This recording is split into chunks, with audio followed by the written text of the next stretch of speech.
மாயாவின் சித்தி. சொல்லுங்க, உங்களுக்கு எந்த மாதிரி இருக்கணும் குழந்தை? புரியல மேம். அதான் கலரு, எத்தனை மாதம், உயர வகை, இதெல்லாம் நாங்கள் சொல்லணுமா மேம்? அது இப்போ ஒரு சில தத்தெடுக்கிறவங்கெல்லாம் அவங்களோட மேட்ச் பண்ண நினைக்கிறாங்களே. பக்கத்தில் உட்கார்ந்துருந்த தன் மனைவி சரஸ்வதியை திரும்பி பார்த்தவன், இல்லை இல்லை, எங்களுக்கு அப்படியெல்லாம் எந்த டிமாண்டும் கிடையாது மேம். குழந்தை ஒரிஜினல் அனாதையாக இருக்கணும், பிற்பாடு உறவு கொண்டாடிக்கிட்டு யாரும் வந்து நிற்கக்கூடாது, அவ்வளவுதான் அப்படின்னு தீர்மானமாக சொன்னான். சேகரனும் அவனோட மனைவி சரஸ்வதியும் அவங்களோட 8 வருட காத்திருப்பை தகர்த்து ஒரு குழந்தையை தத்தெடுக்க முடிவெடுத்து அதை ஊர்ஜிதப்படுத்த அந்த அனாதை ஆசிரமத்துக்கு வருகை தந்து அவங்களோட தேவையை ஆசிரம நிர்வாகி கிட்ட தெரிவிச்சுக்கிட்டு இருந்தாங்க. அவன் சொல்ல சொல்ல விவரங்களை எழுதிக்கிட்டு இருந்தாங்க நிர்வாகி. சேகரனுக்கு அவனோட கைபேசியில் அழைப்பு வந்தது. அவனோட தங்கை ஊர்வசி அழைச்சிருந்தா. அண்ணா, நம்ம வக்கீல் ஃபோன் பண்ணி அந்த வீட்டோட இப்போ இருக்கிற நிலைமைய ஃபோட்டோ எடுத்து அனுப்ப சொல்லியிருக்கார். நாளைக்கு கேஸ் ஹியரிங் இருக்கிறதால இன்னைக்கு எப்படியாவது ஃபோட்டோ எடுத்து அவருக்கு வாட்ஸ்அப்பில் அனுப்ப சொன்னார் அண்ணா. அப்புறம் எதுக்கும் கடைசியாக ஒரு முறை முயற்சி செஞ்சுப்பாரு. அந்த பேப்பரை எடுத்துட்டு போ, சித்தி அதில் கையெழுத்து போட்டுட்டா போதும், மற்றதை தான் பார்த்துக்கிறதா சொல்கிறாரு அந்த பில்டர்.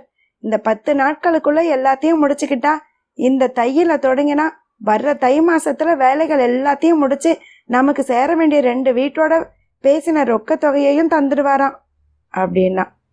தான் இருக்கிற இடம் தெரியாம அவ பேசுறது தெரிஞ்சாலும் அவ சொன்ன காரியத்தோட முக்கியத்துவத்தை உணர்ந்து உடனே சரின்னு ஒத்துக்கிட்டான் அண்ணன் சேகரன். சரி, நீங்க சொன்னதையெல்லாம் நோட் பண்ணிட்டேன். அடுத்த வாரம் உங்களை திரும்ப அழைக்கிறேன். அதுக்கு இடையில கிடைச்சாலும் உடனே தெரிவிக்கிறேன் அப்படின்னாங்க நிர்வாகி.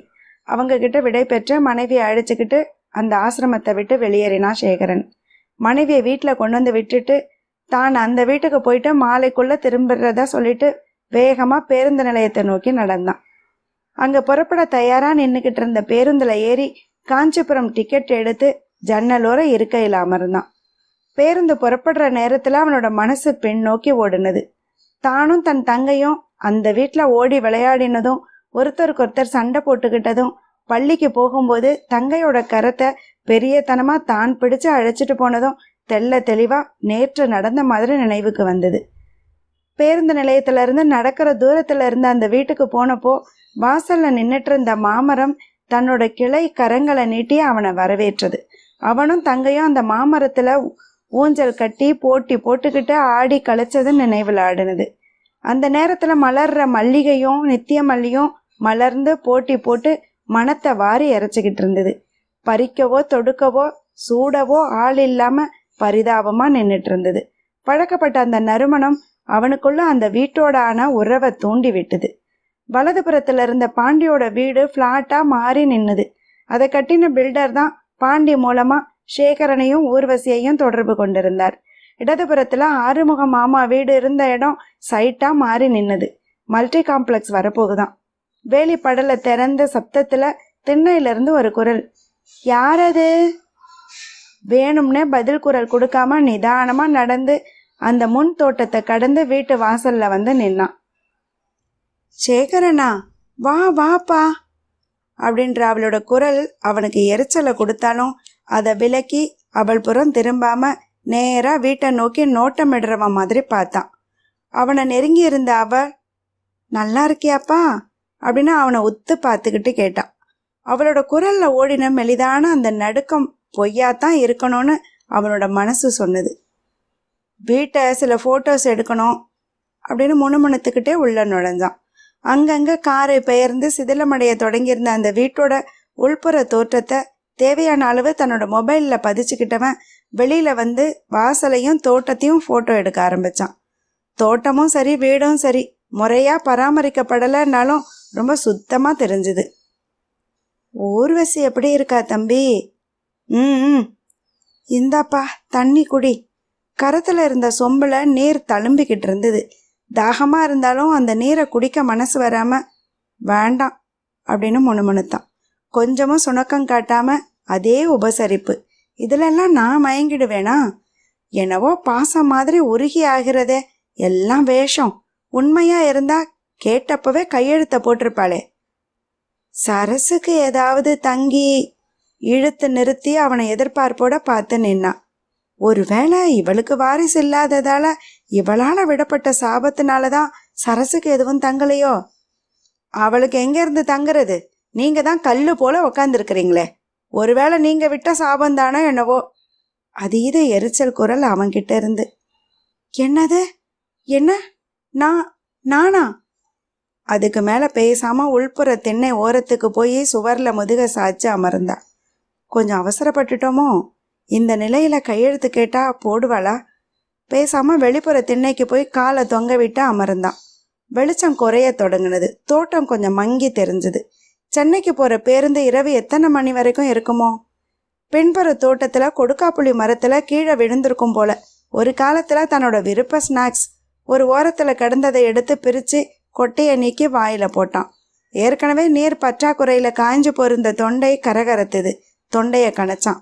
அமர்ந்திருந்த யசோதா சட்டுன்னு எழுந்து பக்கத்துல வச்சிருந்த சொம்பு நீரை கொண்டு வந்து அவன்கிட்ட நீட்டி, குடிப்பா, கோணக்காய் தொண்டையில அடைக்கும், இந்த தண்ணிய குடி அப்படின்னா. எதுவும் சொல்லாம நீரை வாங்கி குடிச்சான். அமிர்தமா உணர்ந்தான். அது என்னவோ அவன் வீட்டு அடி பம்பு நீரோட சுவைக்கு எந்த மினரல் வாட்டரும் ஈடாறதில்லை. அதுலேயும் மதிய உணவப்போ பள்ளிக்கு இவன் கொண்டு போகிற சாப்பாட்டை உண்டுட்டு இவனோட நண்பர்கள் சொல்கிறது இன்னும் பசுமையாக நினைவில் இருக்கு. டேய், உன் சாப்பாட்டோட சுவையோட இந்த நீர் சுவையும் அருமடா. இப்படி தினமும் உன் சித்தி விதவிதமாக சமைச்சு கொடுக்கறதோட நெல்லி நீர், துளசி நீர், எலுமிச்சை நீர்னு மெனக்கடுறத பார்த்தா எனக்கும் அவங்கள மாதிரி ஒரு சித்தி வந்தால் நல்லா இருக்கும்னு தோணுது சேகரா. சொம்பை திருப்பி கொடுத்துட்டு மெல்ல தன்னோட கைப்பையிலிருந்து அந்த காகிதத்தை வெளியில எடுத்தான். ஒரு சில பக்கங்களை புரட்டி ஒரு பக்கத்துக்கு அடியில குறியிடப்பட்டிருந்த இடத்தை யசோதாவுக்கு முன்னாடி நீட்டி, இதோ இந்த இடத்துல ஒரு கையெழுத்து போடுங்க அப்படின்னா. சொல்லிட்டானே தவிர போடுவாளா மாட்டாளான்னு மனசு விதுக்கு விதுக்குன்னு அடிச்சுக்கிச்சு. இது என்னப்பா? மெல்ல கேட்டா. எல்லாம் உங்களுக்கு தெரிஞ்சதுதான் அப்படின்னு பட்டுன்னு சொல்லிட்டு அமைதியானான். கையில இருந்ததை மேலோட்டமா பார்த்த யசோதா அதை அவன் பக்கத்துல திண்ணை மேல வச்சான். இந்நேரத்துக்கு கண்டிப்பா படிச்சிருப்பா. அதோட சாராம்சம் என்னன்னு தெரிஞ்சிருக்கும். ஆனாலும் நெஞ்செழுத்த காரி, தன் பிள்ளை தன் பெண்ணுன்னு உரிமையோட சொல்வாளே, நாங்க நல்லா இருக்கணும்ன்ற நல்ல எண்ணம் இருந்தா இன்னைக்கு இல்ல எப்பவோ முடிச்சு கொடுத்துருப்பாளே. வேற என்ன வேணும்னாலும் கேளு. இந்த வீட்டுல குடியிருக்க போறதா சொல்லு, ஒத்துக்கிறேன். இல்ல உன் தங்க இருக்க போறாளா சொல்லு, எழுதி கொடுக்குறேன். அவ்வளவு ஏன், இனாமா ஒரு அநாத ஆசிரமத்துக்கு கொடுக்க போறதா கூட கேட்டாலும் ஒத்துக்கிட்டு கொடுத்துட்றேன். ஆனா இதை இடிச்சு உடைச்சி மாளிகையே கட்டி கொடுக்கறதா சொன்னாலும் மாட்டேன். அவ குரலோட படு தீர்மானம் இவனுக்குள்ள புயல் அளவு எரிச்சலை கிளப்புனது. அதுல குறிப்பிட்டிருந்ததை படிச்சிருக்கிறா. அது புரிஞ்சதுனாலதான் மறுக்கிறா. அவ திருமணம் பண்ணி இங்க வரும்போதே 12வது முடிச்சிருந்தவ. அதுலயும் நல்லா படிக்கிற வகை போல. இவனுக்கும் ஊர்வசிக்கும் ஆரம்ப காலத்துல பாடங்கள் சொல்லி கொடுத்தவளும் அவதானே. அப்பவே நல்ல கூர்புத்தி. ஏன் ஏன் இவ்வளவு பிடிவாதம்? இல்ல, எனக்கு புரியாம தான் கேக்குறேன். வாய்க்கு வை, என் மகன் என் பெண்ணுன்னு மத்தவங்க கிட்ட பீத்திப்பீங்களே. அப்படி நினைச்சிருந்தா இப்படி இழுத்து அடிப்பீங்களா? என்னதான் சொல்லிக்கிட்டாலும் பெத்தாதானே பிள்ளைகளோட அருமை தெரியும். சொல்லணும்னு அவன் நினைக்கல. ஆனா வாயிலிருந்து வார்த்தை வந்து விழுந்ததுக்கு அப்புறம்தான் தன் தவற உணர்ந்தான். வழக்கமா அவன் சித்தி அழுது அவ்வளவா பார்த்ததில்ல. தந்தை இறந்தப்போ விடாம ஒரு வாரமும் அழுதுகிட்டு இருந்தா.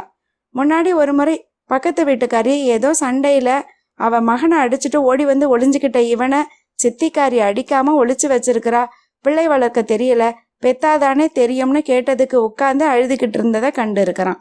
ஆனா இப்போ அவ அழுததை பார்த்தான். கேவி கேவி அழுததை பார்த்தான். தன் நெஞ்சில அடிச்சுக்கிட்டு மூக்குல வழிஞ்ச சளிய கூட துடைக்கிற எண்ணம் இல்லாம கண்ணீரோட கலந்து ஓடி அழுது மாஞ்சதை கண்டான். மற்றவங்க மாதிரி வாயிலிருந்து எந்த புலம்பலும் இல்லை. ஐயோ ஐயோன்ற ஒரே வார்த்தை தான். சேகரனுக்கு பதற்றம் அதிகரிச்சுது. தவறு செஞ்சிட்டோமோ? மெல்ல அவளை நெருங்கினான். சாரி சாரி சித்தி. அழுகைய கொஞ்சம் நிறுத்தி அவனை நிமிர்ந்து பார்த்தவளோட பார்வை கேட்டது 1000 கேள்விகள். அதுல இவனுக்கு முதன்மையா புரிஞ்சது, ஏண்டா இதுக்கா இத்தனை நாட்கள் காத்திருந்தேன்? ஆமா, திரும்பவும் தவறுதான் செஞ்சிட்டான். தந்தையும் யசோதாவும் திருமணம் முடிஞ்சு வீட்டுக்குள்ள நுழைஞ்ச அன்னைக்கு, இதை பார் சேகரா, ஊர்வசி, இதுதான் இனி உங்க அம்மா. உங்களுக்கு என்ன தேவைன்னாலும் இனி அவகிட்ட தான் கேட்கணும். அவ உங்களுக்காக சமைப்பா, பாடுவா, பாடம் சொல்லி கொடுப்பா, எல்லாம் செய்வா அப்படின்னு முகம் நிறைய சந்தோஷத்தோட சொல்லிட்டு அவளை பார்த்தார் அவனோட அப்பா. 4 வயசு ஊர்வசியை அவகிட்ட ஒட்டிக்கிட்டா. அவளை பார்த்துட்டு தந்தை கிட்ட திரும்பின 7 வயது சேகரன், இவளை எப்படி கூப்பிடணும் அப்படின்னா. முகம் சிரித்து போன தந்தை, சச்சா அவள்னு சொல்லக்கூடாது, அம்மா, இனி அவங்கள அம்மான்னு தான் அழைக்கணும் அப்படின்னு தானும் திருத்திக்கிட்டார்.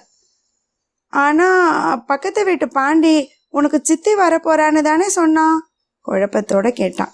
கையில இருந்த பைய பக்கத்துல கிடந்த நாற்காலியில வச்சுட்டு அவனை நெருங்கின யசோதா அவன் பக்கத்துல மண்டியிட்டு அவனை தன் அருகில இழுத்து மெல்ல முதுக தடவி கொடுத்து, என்ன அம்மானு அழ ராஜா, யார் என்ன சொன்னாலும் நான் தான் உனக்கு இனி அம்மா, சரியா?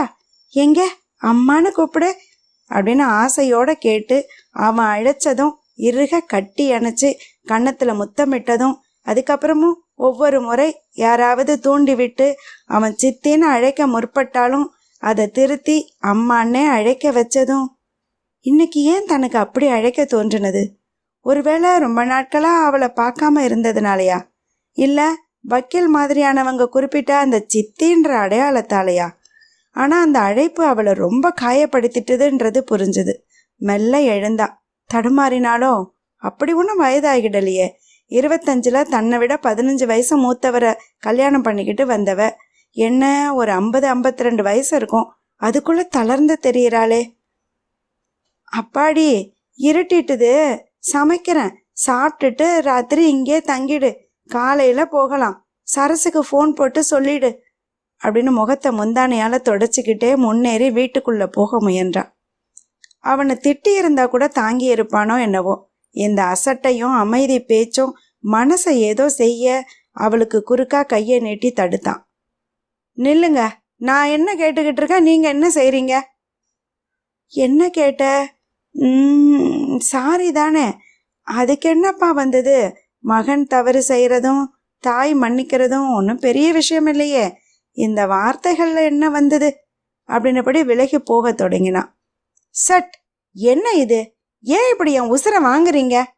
எரிச்சலோட காலை உதச்சிக்கிட்டே திரும்பினான்.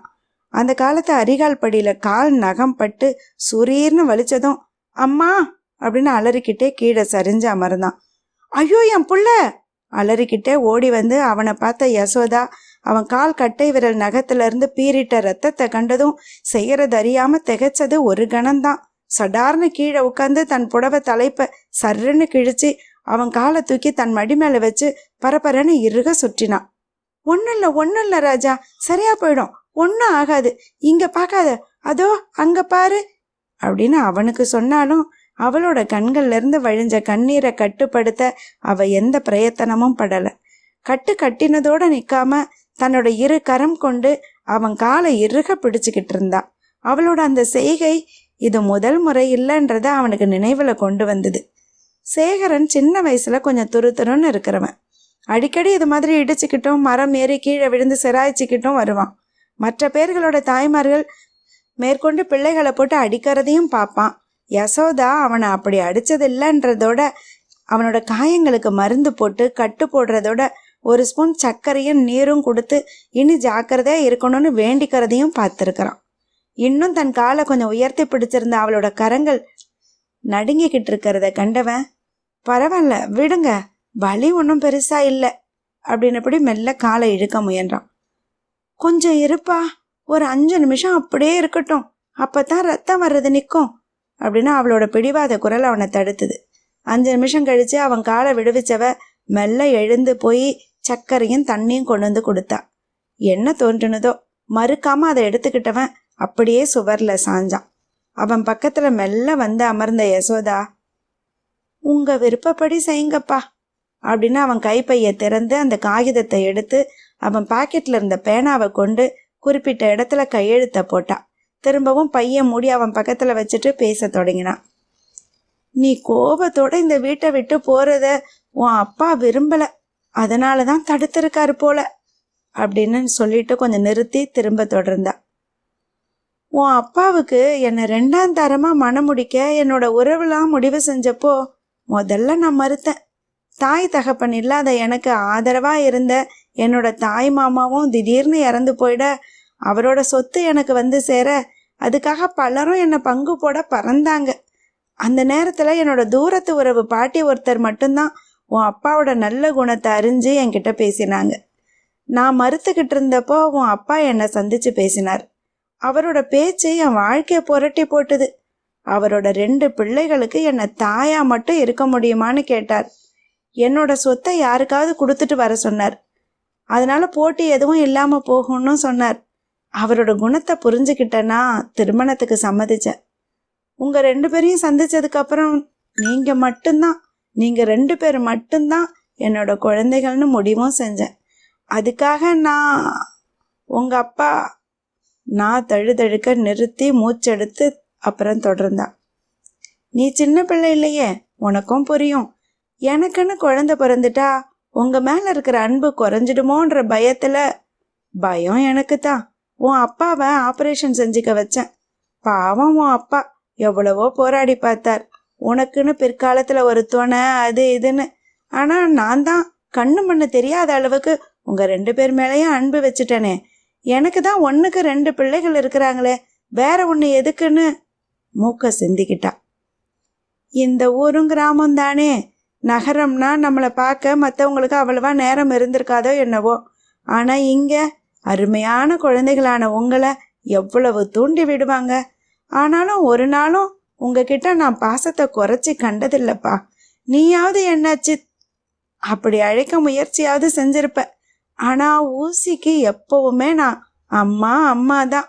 ஆனால் அவளும் தேம்பினவளை தேற்ற வழி இல்லாமல் வெறிச்சு அமர்ந்திருந்தான். போதும் தம்பி, திகட்ட பிள்ளை பாசத்தை வாரி இறைச்சிட்டீங்க இந்த அனாதைக்கு. போதும். உன் அப்பா போகும்போதே நானும் போய் சேர்ந்திருக்கணும். இந்த அளவுக்கு வந்திருக்காது பாரு. இருந்து உங்களுக்கு தொல்லையா போயிட்டேன். என் எண்ணம் எல்லாம் உங்களுக்கு ஒரு குழந்தை பிறந்து அதை தூக்கி பார்த்துட்டா போதும்ன்றது தான். ஆசையா உங்க 2 பேருக்கு திருமணம் செஞ்சோம். ஊசிக்கு குழந்தை உண்டான செய்தி அறிஞ்சதும் பட்சணங்கள் செஞ்சு வச்சுக்கிட்டு வீட்டுக்கு அழைக்கிறதுக்காக காத்துட்டு இருந்தேன். ஆனா தனியா போயிட்டு வந்த உன் அப்பா குழந்தை பிறந்ததும் வீட்டுக்கு வருவா, அப்பா பார்த்துக்கலான்னு சொன்னார். காத்திருந்து பிள்ளை பிறந்த செய்தி அறிஞ்சு துடிச்சுக்கிட்டு கிளம்பினேன். தான் மட்டும் போய் பார்த்துட்டு வரதா உன் அப்பா போனார். திரும்ப அழைச்சிட்டு வரவார்னு காத்துக்கிட்டு இருந்தேன். எனக்கு ஒன்றும் புரியலை. என்னன்னு திரும்பி சோகமா வந்தவர்கிட்ட விசாரிச்சா குழந்தை பேரு குடிப்பினை இல்லாத என்னால அவளுக்கு பிரச்சனை எதுவும் வந்துடக்கூடாதுன்னு அவ மாமியார் சொல்லிட்டாங்கன்றது தெரிஞ்சதும் என் வயிறு காந்திடுச்சுப்பா. ஆனாலும் என் மக என்னை மறக்க மாட்டான்னு நினைச்சு இன்னைக்கு வரைக்கும் காத்துட்டு இருக்கிறேன். அன்னைக்கு படுக்கையில விழுந்த உன் அப்பாவை கடந்த 5 வருஷமா கவனிச்சாலும் அவர் எனக்கு துரோகம் செஞ்சிட்டதா அடிக்கடி புலம்புறப்ப கூட எனக்கு என்ன மணியான 2 பிள்ளைகள் இருக்கிறாங்கன்னு ரொம்ப சாதாரணமா சொல்லுவேன்.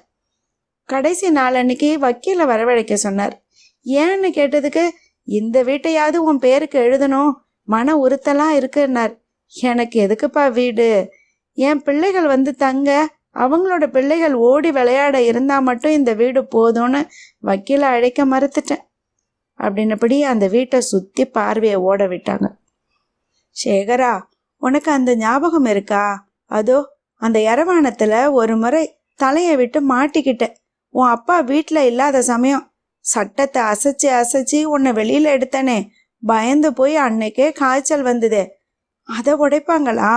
அதோ தொங்கிக்கிட்டு இருக்க உரி, அதுல வைக்கப்பட்டிருக்கிற தின்பண்டங்களை எடுக்கிறதுக்காக நீயும் ஊசியும் ஏறி கீழே விழுவீங்களே, அதை கழட்டிடுவாங்களா?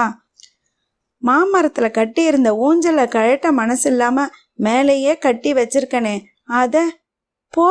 போதும் இந்த நினைவுகள். அதை கொண்டு நான் கழிச்ச காலங்களும் போதும். நீங்க ஆக வேண்டியதை பாருங்கப்பா. எனக்காக ஒன்று செய்.